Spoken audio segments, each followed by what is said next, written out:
मान लीजिए किसी किसी ने सरोगेसी करवाई, अगर वो रेप केस बन जाता है बाद में तो? ये बहुत अच्छा सवाल आपने पूछा, अभी रिसेंटली ये हुआ। हुँ, तो साहब एक केस आया मुंबई हाई कोर्ट में। जी। अब वो केस के फैक्ट्स ऐसे थे कि एक आदमी एक लेडी के साथ एक एग्रीमेंट करता है कि तुम 1 साल तक मेरे साथ मेरे घर में रहोगे हुँ, और हमारे बीच सेक्सुअल रिलेशन तो बनेगा, पर ये मैरिड लोग नहीं है। ठीक है। और अगर बच्चा पैदा हुआ तो बच्चा मेरा होगा। अच्छा, ये एग्रीमेंट हो गया ये। हो गया, हाँ, ठीक है। अब हुआ क्या कि जब 1 साल हो गया और बच्चा हो गया, वो बच्चा उस आदमी के पास आ गया। अब उस लेडी ने एक एफआईआर कराई रेप की कि जी मेरे साथ तो रेप हो गया। हुँ, अब मेरा ये कहना है कि या मेरा ये पूछना है कि क्या ये रेप है?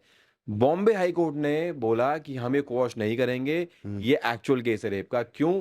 क्योंकि लड़की की कंसेंट फ्री नहीं थी। क्योंकि जो आपने एग्रीमेंट किया हाँ, सरोगेसी का, हाँ, वो इल्लीगल एग्रीमेंट है। क्योंकि मैंने आपको क्या बताया, सिंगल आदमी पेरेंट नहीं बन सकता। हाँ, हाँ, वो शायद सिंगल ही रहा होगा, इतनी चीज़ें तो मीडिया में आई भी नहीं। ठीक है। But be that as it may, उन्होंने बोला क्योंकि एग्रीमेंट इल्लीगल है, इसीलिए कंसेंट भी इल्लीगल है। Whereas with all due respect to the court, मेरा कुछ और मानना है।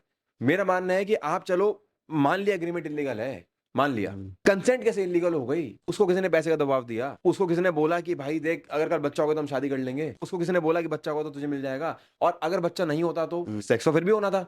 हुँ, हुँ, तो जब वो हो ही रहा है, तो वहाँ पे तो उस लड़की को पता है ना कंसेंट, वो तो कंसेंट फ्रीली दे रही है। हुँ, जस्ट बिकॉज़ वो एग्रीमेंट इल्लीगल है in terms of your law, जो एक्जिस्टिंग लॉज़ है, तो आप उस एग्रीमेंट पे एक्शन लो ना।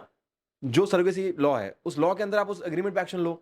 हाँ, जो पेनल्टीज़ होती है वो लगाओ। रेप का केस तो नहीं बना? रेप कैसे बन गया? हुँ, लेकिन बॉम्बे हाई कोर्ट ने वो स्क्वॉश करने से मना कर दिया कि नहीं, ये this is amounts to rape at least prima facie. Bombay high court की जजमेंट आपका एग्री नहीं करते आई इससे? Disagree, with all due respect I disagree. Rather मेरा मानना है कि इस चीज़ से एक पैंडोरास बॉक्स खुल गया है। क्योंकि ये कोई पहली बार नहीं हुआ है, लेकिन जिस तरह से प्रॉमिस टू मैरी की चीज़ों को का मिसयूज़ होता है कानून का, आप देखना वो टाइम दूर नहीं जब इसका भी मिसयूज़ होगा।